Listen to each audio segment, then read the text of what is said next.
Hello hello everyone. आज मैं शुरू करने जाने वाला बहुत ही बेहतरीन टॉपिक है। ये टॉपिक जनरली लोगों को समझ नहीं आता है, लेकिन मैं इस तरीके से समझाने की कोशिश करूंगा कि आपको आसानी से क्या बहुत ही बेहतरीन तरीके से आ जाएगा। और जनरली ये टॉपिक लोग अवॉइड करते हैं। ऐसा चीज़ है कि जिसमें थोड़ा सा दिमाग ज़्यादा लगता है। कोई बात नहीं, दिमाग ज़्यादा भगवान ने हमको दिया है तो उसका हम लोग यूज करें। आइए देखते हैं। हम लोगों ने पहले स्पर्म पढ़ लिया, एक पढ़ लिया, फर्टिलाइजेशन पढ़ लिया। आज हम लोग जो बेहतरीन टॉपिक पढ़ने जा रहे हैं वो आपका इम्प्लांटेशन। कौन सा है? इम्प्लांटेशन, यानी जो आपका भ्रूण है वो कैसे गर्भाशय में जा करके अटैच्ड होता है। जैसे हम लोगों ने पिछली क्लास में पढ़ा था, पार्ट 7 में पढ़ा था हम लोगों ने। उसमें देखा था कि जैसे हमने बताया था कि शुक्राणु और जो अंडाणु थे दोनों का निषेचन हुआ था, है ना। पूरी बारात गई थी, सब कुछ शादी ब्याह हुआ था, हम लोगों ने देखा था। बहुत ही बेहतरीन। आप पिछली वीडियो देखोगे बहुत मजा आएगा उसमें। क्लियर? इसके बाद वो निषेचन होने के बाद अब वो वहाँ से कैसे फैलोपियन ट्यूब के द्वारा वो आते हैं। कहाँ पे आते हैं? गर्भाशय में आ करके अटैच्ड होते हैं। वो सारी की सारी प्रक्रिया हम लोग पढ़ेंगे और बहुत आराम से पढ़ा जाएगा। और मैं बता रहा हूँ कि आप एक बार अगर पढ़ लिए कभी भूलेगा नहीं, आप आने वाली पीढ़ियों को भी पढ़ाएंगे। और क्वेश्चन तो इसकी पूरी भरमार है, क्योंकि क्वेश्चन ऐसी जगह से उठाते हैं जहाँ पे बच्चे घबराए। और मैं बता रहा हूँ जहाँ मैं वहाँ बारे में घबराने की कोई जरूरत नहीं है। शुरुआत करते हैं हम लोग दमदार तरीके से। आइए, इम्प्लांटेशन ऑफ एम्ब्रियो। आइए देखें, ध्यान से हम लोग देखते हैं। सबसे पहली चीज, कुछ चीजें हम लोग समझते हैं। क्या समझते हैं हम? आइए, हम लोग क्या समझते हैं कि कैसे निषेचन होता है, ये हम लोग बार पढ़ चुके हैं। लेकिन यहाँ इस फोटो के जरिए थोड़ा सा आपको हम रिमाइंड कराएंगे। अगर रिमाइंड कराएंगे तो आपको जो है बहुत अच्छा सा आ जाएगा। आइए कैसे देखो, हमने आपको बताया था, ये देखो ये आपका गर्भाशय है। क्या है बेटा? गर्भाशय है। क्लियर? होता क्या है, जनरली देखा जाए कि जो मानव का जो भ्रूणी परिवर्धन है वो एक प्रकार से कई प्रक्रियाओं से होकर गुजरना पड़ता है। कोई एक सिंपल प्रक्रिया नहीं है, उसमें प्रक्रिया दर प्रक्रिया प्रोसेस उसमें होती रहती है। आइए, कहते हैं कि लगभग निषेचन के 1 घंटे के बाद उस जायगोट में, उस विदलन में शुरू हो जाएगा। क्या? उस जायगोट में यानी युग्मनज में शुरू हो जाएगा विदलन। उससे पहले का प्रोसेस हमने कहा, थोड़ा सा हम लोग रिमाइंड कर लेते हैं, फिर हम लोग वहां मेन टॉपिक पर चलते हैं। आइए देखिए, जैसे हम लोग यहाँ पर देख रहे हैं, यहाँ पे प्रोसेस हो रहा है ओव्यूलेशन। क्या हो रहा है? ओव्यूलेशन। यहां पर हमने आपको बताया था ओव्यूलेशन में कौन सा हार्मोन काम करेगा? LH। बहुत पहले बताया था। किस दिन होता है? 14वें दिन। इस चीज को आप हमेशा रखिएगा, क्योंकि क्वेश्चन इन दोनों में से कोई ना कोई एक क्वेश्चन पूछ ही जाएगा कि LH हार्मोन काम करेगा, 14वें दिन होगा। ये देखो यहां पर एक रिलीज हो गया और इसको फिम्बरी ने कैच कर लिया। फिम्बरी ने क्या कर, इसको ऐसे कैच कर लिया, लोग लिया उसको। और इसके बाद वहां पर देखो क्या मेम्ब्रेन लगा है? जोना पेलुसिडा लगा हुआ है। इसको कहते हैं सेकेंडरी oocyte। क्या कहते हैं? Secondary oocyte। अब ये धीरे धीरे आगे बढ़ेगा और ये जाके पहुंच जाएगा कहां पे? एम्पुला में पहुंच जाएगा। कहां पहुंच जाएगा?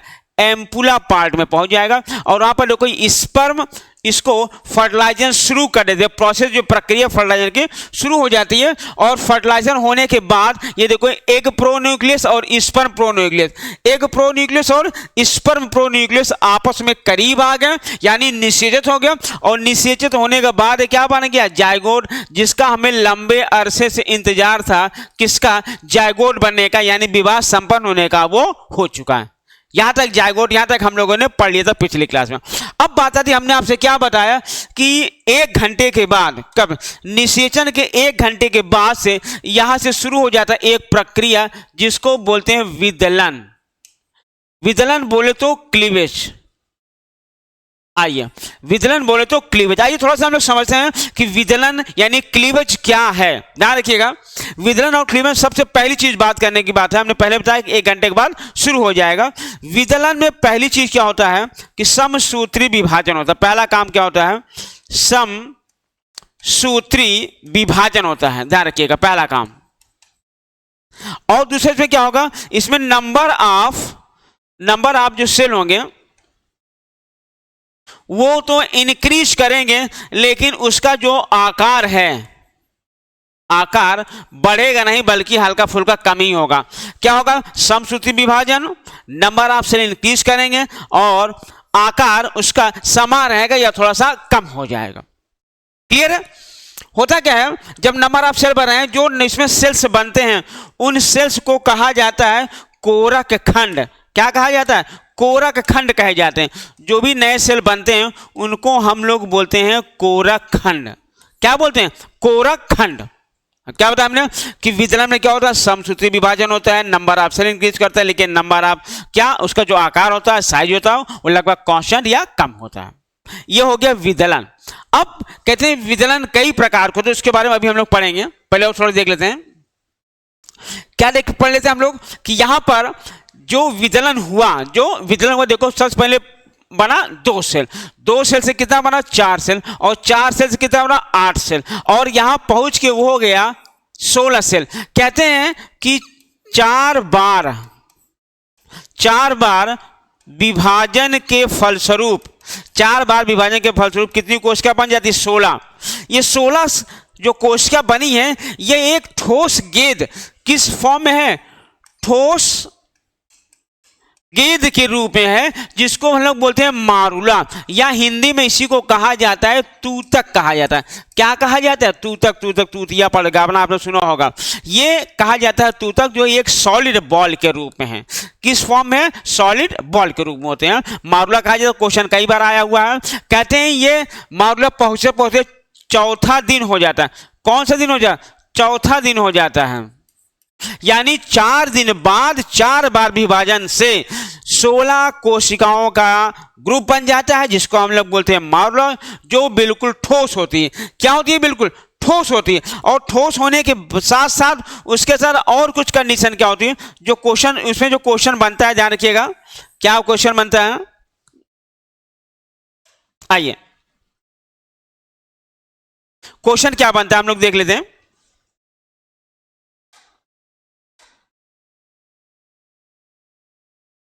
क्वेश्चन में सबसे ज्यादा क्वेश्चन बनता है कि चौथे दिन 4 बार विभाजन के फलस्वरूप 16 कोशिका बन गई है। जब 16 कोशिका बन गई है तो देखिए किस प्रकार की बनी हुई। आइए देख लिया जाए, थोड़ा सा हल्के से डायग्राम के द्वारा लोग समझ लिया जाता है, क्योंकि क्वेश्चन जो है बहुत बेहतरीन है, इसलिए आप घबराना नहीं, आराम से समझना है। कैसे समझना? आराम से समझना है आपको, किसी प्रकार से कोई दिक्कत नहीं।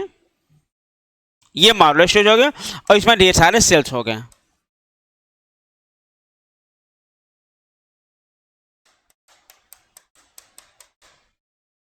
कहते हैं ये जो इसको बोलते हैं आउटर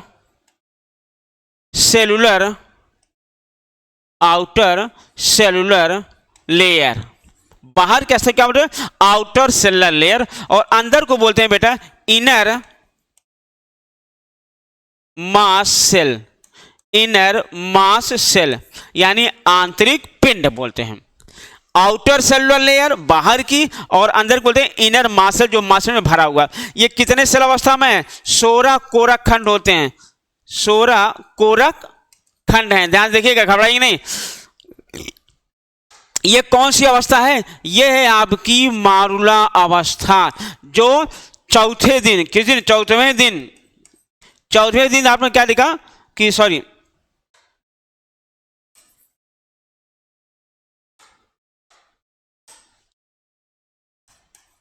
4 दिन लगा यहां पर पहुंचने का। इसको बोला गया मारुला अवस्था। 16 कोशिका है, आउटर सेलुलर, इनर सेलुलर। चीजों को स्पष्ट समझिए, क्योंकि अगर समझेंगे नहीं तो ये कहते हैं ये टॉपिक बहुत टफ होता है, बहुत ही आसान होता है, सिर्फ लोग समझते नहीं। ध्यान समझिएगा, मारुला अवस्था हम लोग समझ चुके हैं, यहां पर पहुंच चुके हैं, 4 दिन बीत चुके हैं। कहते हैं यूट्रस तक पहुंचते 7 दिन लगता है। कितना लगता है? 7 दिन लगता है। ध्यान रखिएगा इस चीज को। कहते हैं कि ये मारुला अवस्था आपका हो चुका है। अब क्या करता है? अब यहां पर होता क्या है कि ये जो ब्लास्टोसिस्ट अवस्था, जिसको बोलते हैं कोरकपुटी अवस्था, ये कौन सी अवस्था होती है?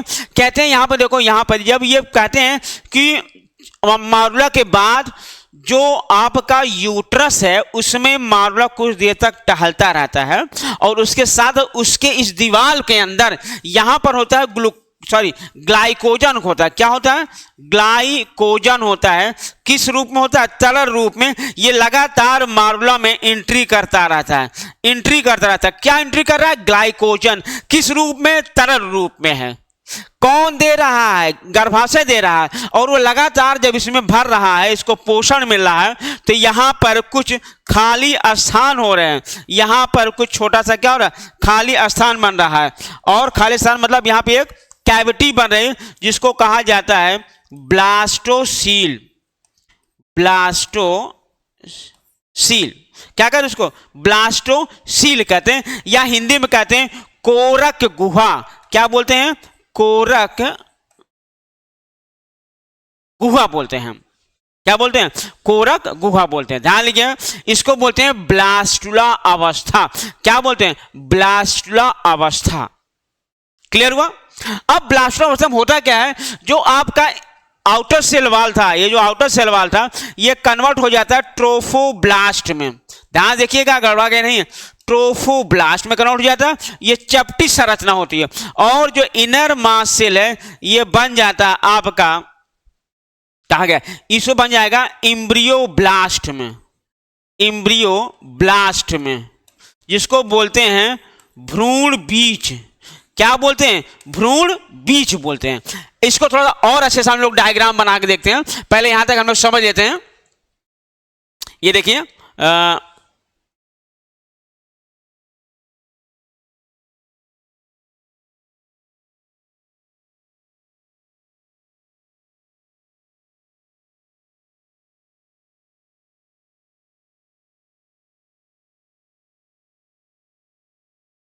आइए यहां पे कुछ और चीजें हम लोग समझ लेते हैं डायग्राम से, फिर हम लोग वापस आते हैं वहां पे।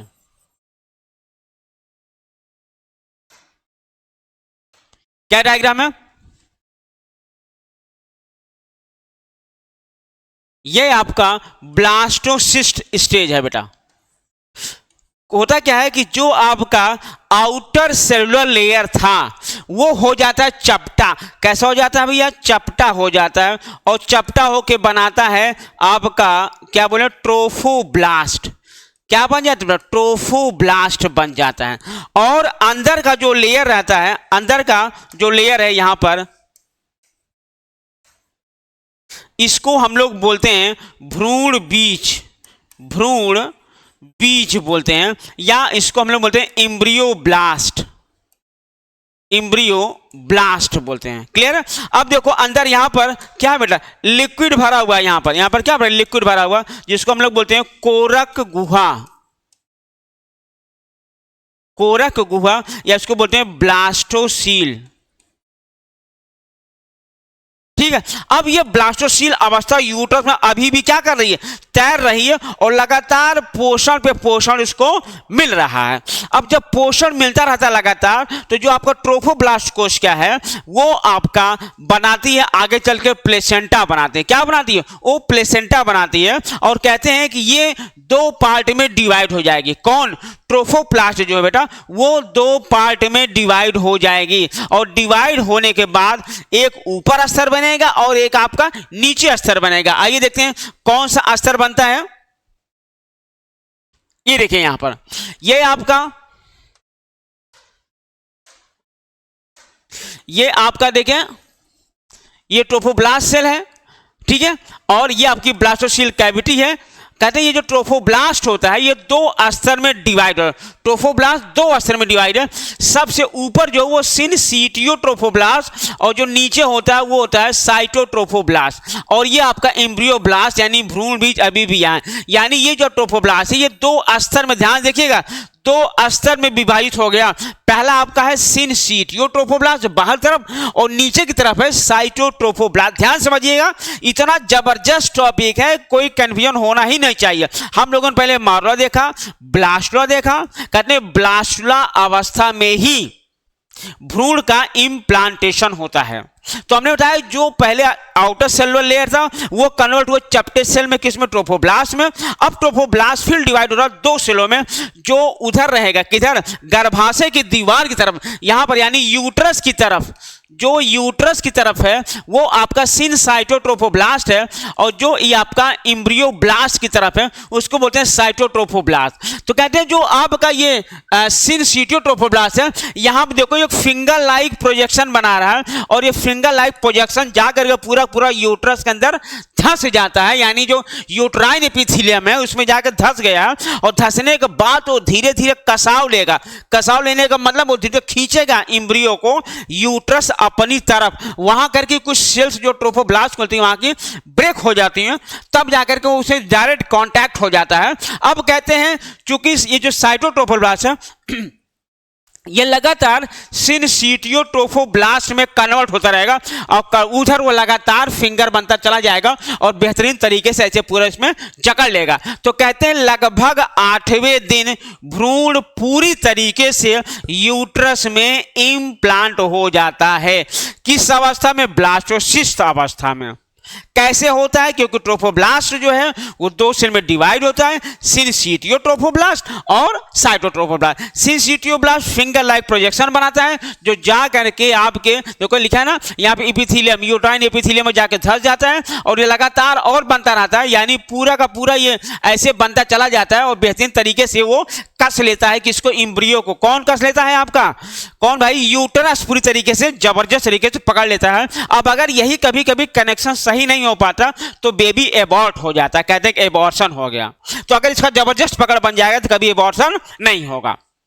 तो हम लोगों ने बड़े आसानी समझ लिया कि कैसे धीरे धीरे आया इधर, मतलब जायगोट से विदलन हुआ, 2 बना, 4 बना, 8 बना। ये पूरा जो विदलन ध्यान रखिएगा जो हो रहा है पूरा विदलन वो होता है फैलोपियन ट्यूब में। क्वेश्चन बहुत प्यारा हो सकता है, पूछेगा कि विदलन की जो प्रावस्था है कहां पर होती है, तो फैलोपियन ट्यूब होती है। उसके बाद मारुला बन गया, मतलब चौथे दिन 4 बार विभाजित होकर 16 कोशिकाओं का जो ग्रुप बना उसको क्या कहा गया? आपका मारुला अवस्था।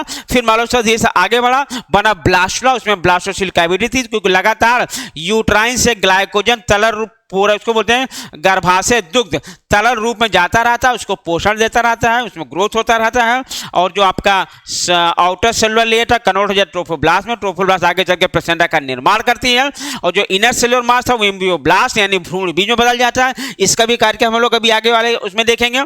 और एक चीज हमने ये देखा कि विदलन जो था उसमें कई खासियत थी, समसूत्री विभाजन था, नंबर ऑफ सेल बढ़ रहे थे लेकिन उसका जो आकार था वो कम हो रहा था, बहुत ज्यादा कम या बराबर हो रहा था लेकिन ज्यादा नहीं बढ़ रहा था, कांस्टेंट एक्सरसाइज देखा जाए।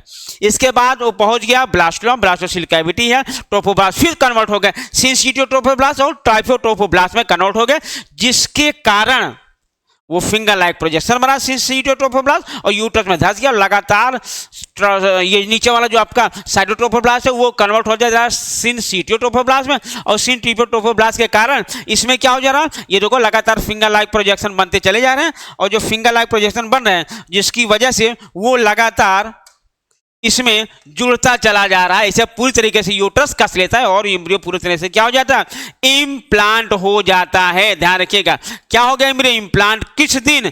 8वें दिन। ध्यान रखिएगा क्वेश्चन बहुत प्यारा, कभी कभी ऑप्शन में 7वें से 8वें दे दें तो घबराना नहीं, अगर ए से दे तो ठीक है, अगर ये ना दे तो 8वें दिन। ध्यान रखिएगा। यहां तक क्लियर होगा? क्लियर नहीं 100% क्लियर हो जाएगा। आइए उससे पहले थोड़ा सा हम लोग कभी कभी नीट में क्वेश्चन पूछ दिया जाता है कि विदलन कितने प्रकार के होते हैं, वो थोड़ा सा हम लोग देख लेते हैं जो काफी बेहतरीन है नीट के क्वेश्चन के लिए। आइए देखा जाए, ये देखिए विदलन के प्रकार देखिए दिया हुआ है कि विदलन का जो प्रकार होता है वो डिपेंड करता है पीतक की मात्रा और उसके वितरण पर निर्भर करता है, यानी मात्रा कितना ज्यादा है और कितना कम है उसको भी हम लोग अभी आगे पढ़ेंगे कि ये जो पीतक की मात्रा है ये किस पे डिपेंड कर रहा है। पीतक की मात्रा होती है अंडाणु में। किसमें होती है? अंडाणु में। और वो उस पीतक की मात्रा के हिसाब से डिवाइड रहता है, माइक्रोलेस्थल, मेगालेस्थल, ये सब हम लोग इसके बाद पढ़ेंगे। हम पढ़ेंगे कोई भी चीज छूटेगी नहीं। मैं बता रहा हूँ कि अगर लगातार हमारे वीडियो के साथ बने हैं, चैलेंज करता हूँ कोई भी क्वेश्चन आपका जाएगा नहीं। नीट का कोई भी क्वेश्चन होगा 90 ऑफ 90 पूरा सॉल्व करके जाएगा। इतना मैं आपको मैटर दे रहा हूँ, किसी भी कंडीशन में कोई क्वेश्चन जाएगा नहीं। और मैं बार बार कहता हूँ ये चैनल पूरी तरीके से राष्ट्र को समर्पित है, उन बच्चों को समर्पित है जिनके अंदर लगन है कुछ करने की है लेकिन वो सही रोड मैप नहीं पा रहे हैं, सही प्लेटफॉर्म नहीं पा रहे हैं। मैं उसी के लिए आपके पास आया हूं, इसलिए कहता हूं सिर्फ आप वीडियो को देखिए, शेयर करिए, सब्सक्राइब करिए, ज्यादा से ज्यादा लोगों के पास जा पाए, क्योंकि मैं पैसा तो नहीं लेकिन आपका प्यार जरूर चाहता हूं। Thank you. आइए देखते हैं आगे। तो कहते हैं ये जो पहला है पूर्णभंजी विदलन, यानी पूर्णभंजी मतलब होलोब्लास्टिक क्लीवेज, यानी पूरा जो जाइगोट होगा वो पूरा डिवाइड होगा। ये ऐसे जो शेप काटते हो उसको बोलते हैं पूर्णभंजी विदलन। इस प्रकार का विदलन कैसे भी होगा? यह भी 2 प्रकार का है। एक समान पूर्णभंजी यानी इक्वल होलोब्लास्ट और एक आपको था असमान, यानी कहने का मतलब एक तो ऐसे काटेगा बराबर दो और ये कभी कभी इस तरीके से काटेगा। ये कैसा हो गया असमान, ये कैसा हो गया समान, तो समान और असमान। ठीक है, अब कहते हैं समान वाले किसमें पाया जाएगा, स्पंज, सिलेंटेटा, तारा मछली और मानव भी इसी में है।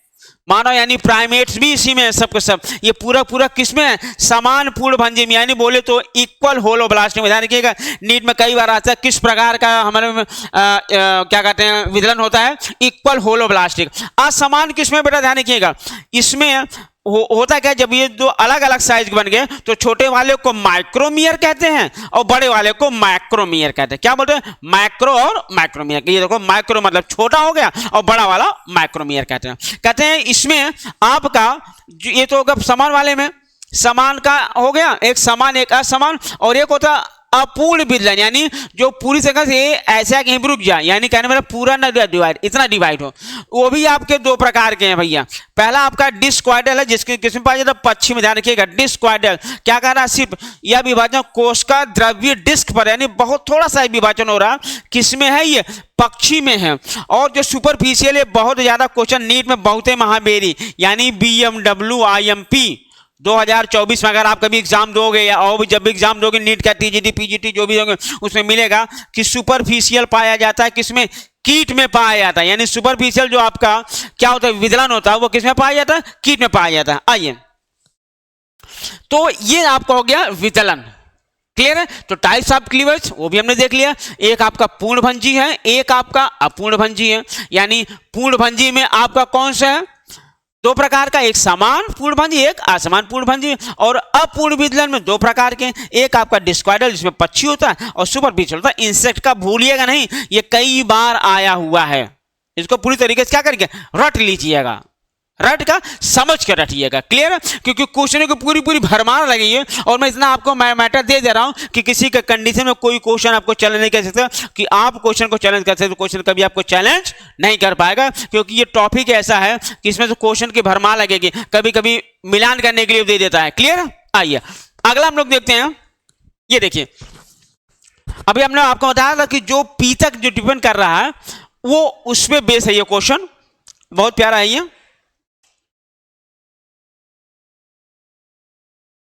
क्लियर, आइए अब इसमें देखो क्वेश्चन क्या आएगा, कैसे आएगा भैया, ये भी उतना ही खतरनाक है जितना हम लोग खतरनाक पढ़ रहे हैं। ध्यान रखिएगा, देखिए ना कि दिया अंडाणु, अंडाणु शुक्राणु तुलना गोल अचल होते हैं और पुच्छ रहित होते हैं, और ये त्रिस्तरीय संरचना होती है ना, जिसमें आंतरिक स्तर के जीव द्रव रहता है, मध्य में जोना पेलुसिडा और आंतरिक स्तर कोरोना रेडिएटा है। अंडाणु का जो आकार है उसमें उपस्थित पीतक यानी यॉक्स है, यानी अंडा जब आप कभी बत्तख का खाओगे या मुर्गी खाओगे देखो पीला वाला पार्ट होता है, उसमें ज्यादा होता है, तो उसी के मात्रा और विवरण के हिसाब से इसको डिवाइड किया गया इन कैटेगरियों में। जैसे पहला दिया सूक्ष्म पीतकी, यानी कुछ ऐसे होते हैं जिसमें पीतक थोड़ी सी ही मात्रा रहेगी, जैसे स्पंज हो गया, एम्फियोक्सस, ट्यूनिकेस, यूथीरियन। लेकिन मनुष्य और कुछ अन्य स्तनियों में बहुत ही ज्यादा कम हो जाता है, जिसको कहते हैं अपीतकी, बोले तो एलेस्थल। ये बहुत इंपॉर्टेंट है एलेस्थल, ध्यान रखिएगा, कई बार आया हुआ है कि एलेस्थल किसमें पाया जाता है, मानव में। किसमें पाया जाता है, मानव में। दूसरा दिया हुआ है मीजोलेस्थल, यानी थोड़ी सी मात्रा मध्यम दर्जे की, कैसी होगी, मध्यम दर्जे की होगी, जिसमें पेट्रोमाइजॉन और यूभयचर। ध्यान रखिएगा, पीतक की मात्रा वहीं ज्यादा होगी जहां पे भ्रूण का डेवलपमेंट अगर यूट्रस के बाहर हो रहा है तो उसकी मात्रा ज्यादा होगी, और अगर यूट्रस के अंदर हो रहा है तो उसकी मात्रा कम या ना के बराबर होगी। क्लियर है, आइए उसी से लगा है अतिपीत, यानी बहुत ही ज्यादा, इसमें बहुत ज्यादा रहेगा, इसका मतलब पक्षी है, सरीसृप है और अस्थि में मछली, इन सभी में क्या होता है कि बहुत ज्यादा पीतक की मात्रा होती है, बहुत ज्यादा पीतक की मात्रा। जब पीतक की मात्रा ज्यादा होता है तो इसको पूरी तरीके से काटना बड़ा मुश्किल हो जाता है, पीतक के चक्कर में थोड़ा सा सिर्फ कटेगा, पूरी तरह से कट नहीं पाएगा। क्योंकि हम लोगों में क्या होता है कि पीतक ना के बराबर हो तो बहुत आसानी से कट जाता है, और जिसमें पीतक ज्यादा रहेगा वो आसानी से कटेगा नहीं, उसे कहते हैं असमान पूर्ण भंजी। आइए फिर एक आता आइसो, देखो आइसोलेशन, ये देखो मतलब बहुत बेहतरीन तरीके से फैला हुआ है, मतलब थोड़ा सा ही है लेकिन समय बहुत बराबर है, इसको बोलते हैं सम पीतकी यानी आइसोलेशन। ये किसमें पाया जाएगा, स्पंज, ट्यूनिकेट्स और एम्फियोक्सस में। ये लोअर कार्डेट्स हैं। आइए फिर लास्ट आपका था गोलार्ध पीठ की टीलोस्थल। ये भी कई बार आया हुआ है कि पीतक अधिक मात्रा में होता है, लेकिन ये एक वर्धी गोलार्ध यानी एक गोलार्ध की तरफ, मान लीजिए गोलार्ध है, किसी एक तरफ क्या रहेगा, साइड में पड़ा रहेगा। जैसे आपका डिप्टनाइड मछलियां, अस्थिल मछलियां और पक्षी सरीसृप, ध्यान रखिएगा, पक्षी सरीसृप और उभय, यानी बोले तो राम बाबू, बर्ड, एम्फीबिया और रेप्टाइल, इनको भूलिएगा नहीं। यानी अगर कोई आपसे पूछे कि गोलार्ध पीठ की किस्में है तो राम बाबू याद रखिएगा, रेप्टाइल, एम्फीबिया और बर्ड में।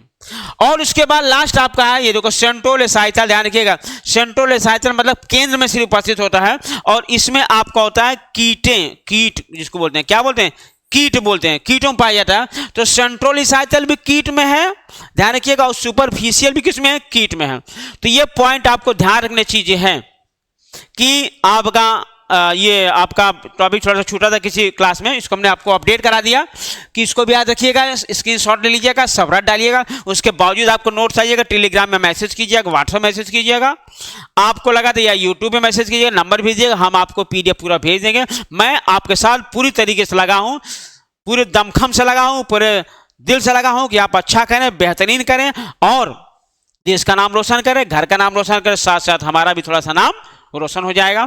तो आप मिल करके देखो कितने बेहतरीन तरीके से पढ़ा गया टॉपिक, जो कि बहुत अच्छा था,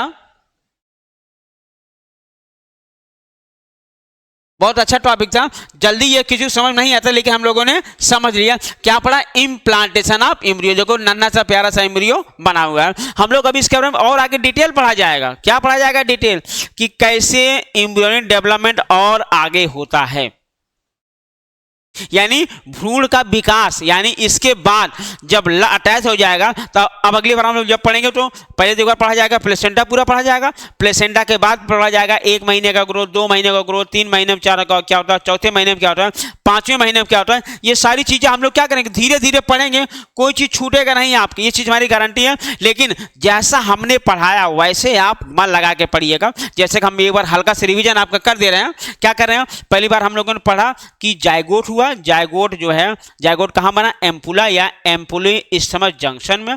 उसके बाद वो आगे बढ़ा, उसके एक घंटे के बाद निषेचन चालू हो गया, और निषेचन जब चालू हो गया तो वो सेल में डिवाइड हुआ, 2 सेल, 4 सेल और आपका 8 सेल, 8 सेल बाद 16 सेल, 16 सेल बाद वो 4 दिन हो चुका तो यूट्रस में पहुंच गया था। और जब यूट्रस में पहुंच गया, ये देखो यहाँ पे यूट्रस में कहाँ गया, ये यूट्रस में पहुंच जाता है, देखो 4 to 4 days after evolution early blastocyst, यानी यहाँ पर जब पहुंच जाता है, ये मॉडल अवस्था आपका है। जब ये पहुंच जाता है यहाँ पे देखो, ये मॉडल अवस्था यही है। जब पहुंच जाता है 16 सेल अवस्था होती है, उसमें उसको छोटे छोटे मतलब कोरक खंड होते हैं, 16 कोरक खंड इसको बोलते हैं, और इसका आउटर सेलुलर लेयर था और अंदर वाला आपका इनर मास सेल था। इसके बाद आगे बढ़ा, वो ट्रोफोब्लास्ट में कन्वर्ट हुआ, ट्रोफोब्लास्ट और अंदर वाला एम्ब्रियोब्लास्ट बन गया। फिर हम लोगों ने क्या देखा, उसमें 2 सेल हुए, सिंसिटियोट्रोफोब्लास्ट और साइटोट्रोफोब्लास्ट। सिंसिटियोट्रोफोब्लास्ट फिंगर लाइक प्रोजेक्शन बनाए, संरचना बनाए, जो जा करके यूट्रस में लग गया और धीरे धीरे साइटोट्रोफोब्लास्ट सिंसिटियोट्रोफोब्लास्ट में कन्वर्ट हो रहा और लगातार वो फिंगर बनता चला जाता और लास्ट में जाकर पूरी तरीके से यूट्रस जाके अटैच्ड हो जाता है। तो इस तरीके हम लोगों ने देखा कि इम्प्लांटेशन बहुत बेहतरीन तरीके से देखा। उसके साथ साथ हम लोगों ने विदलन के प्रकार भी देख लिए, जो बहुत इंपॉर्टेंट था। विदलन के प्रकार भी हम लोगों ने देख लिया, और उससे ज्यादा इंपॉर्टेंट और लोगों ने क्या, अंडाणु भी देख लिए लगे हार कि कैसे हैं, एलेस्टल हैं, माइक्रोलेस्टल हैं या पॉलीलेस्टल हैं। ये सब चीज़ें हम लोगों ने बहुत बेहतरीन तरीके से पढ़ा। बस आपसे आशा करते हैं कि घर जाकर एक बार डायग्राम बना करके इसको रिवाइज करिएगा, जैसे हमने डायग्राम इसमें बना हुआ। जब भी आप बायो पढ़ा करें हमेशा डायग्राम बना के, मैं बार बार कहता हूँ कि biology is just like a fusible without a diagram. बिना डायग्राम पढ़ाई बिल्कुल बेकार है। बायो जब भी पढ़े डायग्राम बना पढ़े, उसमें मंथन करें, चिंतन करें, इमेज सेट करें, तब जाकर के आपको याद होगा। और याद करने तरीका हमने आपको बताया है कि सोने से 15 मिनट पहले रिवाइज करेंगे तो बहुत बेहतरीन, दिमाग आपका बिल्कुल कंसंट्रेट होता है। आप सोने जाते हो उस समय याद करो, बहुत बेहतरीन तरीके से बायो याद हो जाएगा। या उठने के तुरंत बाद, उठने के बाद थोड़ा सा आप हल्का फुल्का अपना जो है क्रियाक्रम करके आप बैठ करके पहले बायो रिवाइज कर लो, ताजा ताजा दिमाग रहता है, धड़धड़ा के पूरा धस जाता है मेमोरी कार्ड तरह। और इतनी लंबी मेमोरी है आपकी, भूलेगी नहीं। बायो सिर्फ और सिर्फ आपसे रिविजन मानता है, सिर्फ रिविजन। आप अगर डेली 1 घंटा 2 घंटा सिर्फ रिविजन करें, मैं बता रहा हूं, बायो आपको खून में बलबला के दौड़ेगा और कभी भूलेगा नहीं। क्वेश्चन में देखते ही क्वेश्चन को डर के मारे बाहर आ जाएगा, भैया मैं सी सही हूँ, डी सही, ऐसा लगता चला जाएगा। और जब ऐसा करेंगे तो पूरा जो आपका 1 घंटा 1.5 घंटे का टाइम मिलता है बायो का, आधे घंटे से कम से कम पूरा बायो खत्म, और बाकी जो आपका टाइम बचा उठा के फीस कमीशन ठोक दीजिए। मैं बता रहा हूँ रैंक आ जाए आपकी। आपकी कौन सी रैंक? 1 2 नहीं, पहली सिर्फ 1 और 1 आएगी। बस इस तरह लगे रहिए, प्यार आपका हमको देते रहिएगा और हम आपको ज्ञान देते रहेंगे। मिलते हैं अगली क्लास में। थैंक यू, धन्यवाद।